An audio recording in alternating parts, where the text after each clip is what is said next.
Ladies and gentlemen, welcome back once again to my YouTube channel. Today I want to discuss about something of the promises of the NRM that is not making sense since the time they came to power. Now listen, actually, you may be a Muganda, you may be a Musoga, but we understand that the current government has been making promises after promises, but have we ever seen those promises coming to pass? Get the point? So that's why I call it the empty promises of the NRM government. I've looked for an example that the NRM in the northern regions, so Museveni still went and told the Achole people, get the point, I will compensate you guys for the war effect that happened in northern Uganda. But this has been a sound, or it has been a music, it has been a statement that has been moving on every elections, and we don't see anything. Is it just a strategy and a platform of getting our mindset, and then later on we don't see anything? I can tell you, yes, President Museveni did something. For the meantime, he introduced a certain program, which we know.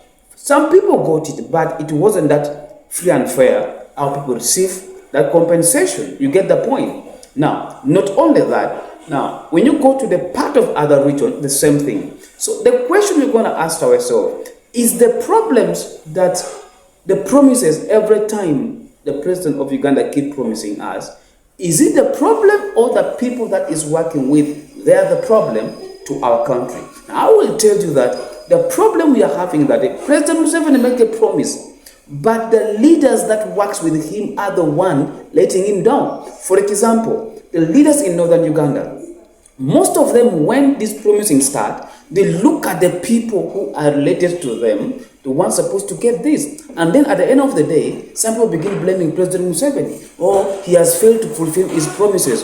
But me, I blame our leaders from northern Uganda, because the moment this program come up, they begin looking at the people who are related to them. You get the point? Not everyone who have this effect of the war in northern Uganda. And the same thing goes to Luero crisis. The same thing go to Kasese, and the same thing go to other region and other part of the country. So ladies and gentlemen, ask yourself a question. NRM is making promises days and nights. Is those promises affecting us? Or should we say it is just a word of mouth that they always keep saying it, but that will never come to pass? Yes, it's affecting us, because as a leader, you always have to make a promises that you always fulfill. But they have never fulfilled any promises. Look at the NRM manifesto from the time they started. Of course, Museveni always built his manifesto from his 10-point programs. We all know that. And when you look within 10-point programs, he has never fully completed all of them. The only thing that I always agree with him is that he has maintained security.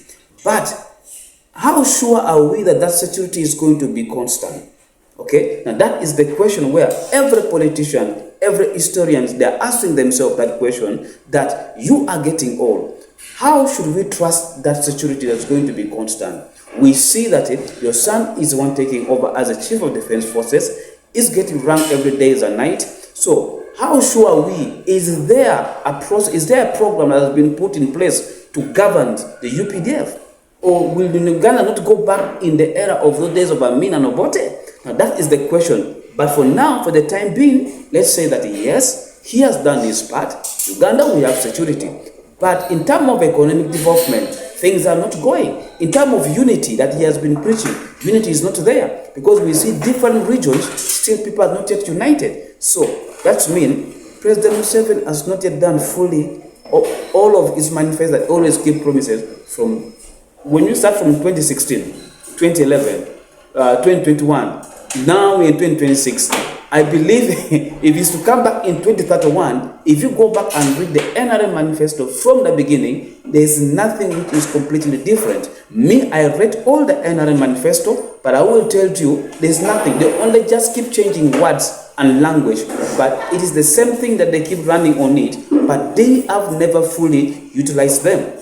So, I always keep saying the problem is not the president of the Republic of Uganda. The problem is the so-called leaders who call themselves members of parliament. They are the one who are letting us down. Ladies and gentlemen, forgive me. I will attack these people from the day they will be sworn in until the day for me I will die. For me, the truth is, these people, they are not performing their duty. They are not doing their part. But they will blame President Museveni. But let me tell you, everything can be changed if we do the right thing by doing our part as leaders. But you find this member of parliament, they focus completely on things that belongs to them. They focus on stealing our money, corruption and so on, but they don't focus on service delivery. Ladies and gentlemen, that's why I come here and I tell you openly that every promises that you hear that the NRM has been making from the time they came in power in 1986 to date, those promises are not making sense. And I pray one day it should make sense, because we need something that adds value to our nation. Okay? And what I know, Uganda is getting better, and we are getting better every single day. Don't forget to subscribe into this YouTube channel. I will always bring you all the updates that I can bring it, but at the end of the day, remember, 2031s, we get back to the ballot and we do the right thing. But this is the only platform where we will speak the truth, nothing else but the truth. Thank you guys so much. See you guys next time in the next video.